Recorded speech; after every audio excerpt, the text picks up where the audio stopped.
ವಿಮಾನ ಪತನಗಳಿಗೆ ಕೆಲವೊಂದಷ್ಟು ಆಯಾಮಗಳನ್ನು ತೆಗೆದುಕೊಳ್ಳಲಾಗಿದೆ. ಈಗಾಗಲೇ ವಿಮಾನ ಪತನಕ್ಕೆ ಅಥವಾ ಈ ದುರಂತಕ್ಕೆ ಏನು ಕಾರಣ ಅನ್ನುವಂಥ ಆಯಾಮದಲ್ಲೂ ಕೂಡ ತನಿಖೆಯನ್ನ ನಡೆಸಲಾಗ್ತಾ ಇದೆ.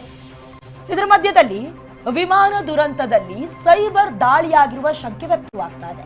ಸೈಬರ್ ಅಟ್ಯಾಕ್ ಡೌಟ್ ಅನ್ನ ತಜ್ಞರು ವ್ಯಕ್ತಪಡಿಸ್ತಾ ಇದ್ದಾರೆ. ಟೇಕ್ ಆಫ್ ಸಮಯದಲ್ಲಿ ದುರಂತ ಸಂಖ್ಯೆ ವಿರಳ. ಪೈಲಟ್ ದೋಷದಿಂದ ಆಗಿರುವ 65% ಪತನ.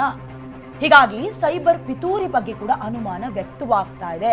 ಅಂದ್ರೆ ಯಾವುದೇ ಕಾರಣಕ್ಕೂ ವಿಮಾನವನ್ನ ಒಂದ್ ಕಡೆಯಿಂದ ಮತ್ತೊಂದು ಕಡೆಗೆ ಪ್ರಯಾಣ ಮಾಡ್ತಾ ಇದ್ದಾರೆ ಅಂತ ಹೇಳಿದ್ರೆ ಎಲ್ಲವನ್ನ ಚೆಕ್ ಮಾಡಿರ್ತಾರೆ. ಹಾಗಾಗಿ ಕೆಲವೊಂದಷ್ಟು ಆಯಾಮಗಳಲ್ಲಿ ಈಗಾಗಲೇ ತಜ್ಞರು ಕೂಡ ಕೆಲವೊಂದಷ್ಟು ಡೌಟ್ಗಳನ್ನ ವ್ಯಕ್ತಪಡಿಸ್ತಾ ಇದ್ದಾರೆ.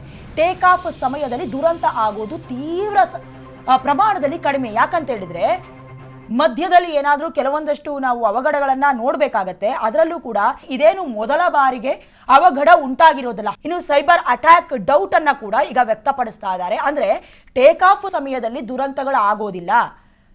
ಅದರ ಜೊತೆಗೆ 65% ಅಷ್ಟು ಏನಾದರೂ ಪೈಲಟ್ನಿಂದ ಸಮಸ್ಯೆ ಆಗಿರ್ಬೇಕಾಗಿದೆಯೋ ಹೊರತಾಗಿ ಇಲ್ಲ ಅಂತ ಹೇಳಿದ್ರೆ ಅದು ಸೈಬರ್ ಅಟ್ಯಾಕ್ ಆಗಿರುತ್ತೆ, ಬೇಕು ಅಂತಲೇ ಆಪರೇಟ್ ಮಾಡಿರ್ತಾರೆ ಅನ್ನುವಂತಹ ಕೆಲವೊಂದಷ್ಟು ಅನುಮಾನಗಳನ್ನು ವ್ಯಕ್ತಪಡಿಸ್ತಾ ಇದ್ದಾರೆ ತಜ್ಞರು. ಮತ್ತೊಂದು ಕಡೆ ಈಗಾಗಲೇ ತನಿಖೆಯನ್ನ ಕೂಡ ಆರಂಭಿಸಿದ್ದಾರೆ.